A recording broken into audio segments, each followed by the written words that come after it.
দেখুন, মূলত গোটা দেশের সমস্ত কেন্দ্রীয় ট্রেড ইউনিয়ন, কৃষক এবং খেতমজুর সংগঠনগুলি ঐক্যবদ্ধভাবে যে কর্মসূচির ডাক দিয়েছে তার অঙ্গ হিসেবে আগামী 10ই আগস্ট পূর্ব মেদিনীপুর জেলার তমলুকের ডিএম অফিসে জেল ভরো কর্মসূচি অনুষ্ঠিত হবে।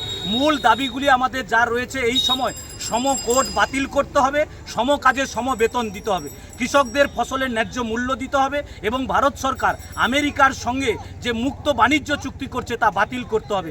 ক্ষেত মজুরদের 200 দিনের কাজ এবং 700 টাকা মজুরি দিতে হবে, প্রিপেড স্মার্ট মিটার বন্ধ করতে হবে, বাতিল করতে হবে। সেই দাবি যেমন রয়েছে, তার সঙ্গে সঙ্গে আজকে নতুন সরকার, ডবল ইঞ্জিনের সরকার এসেছে।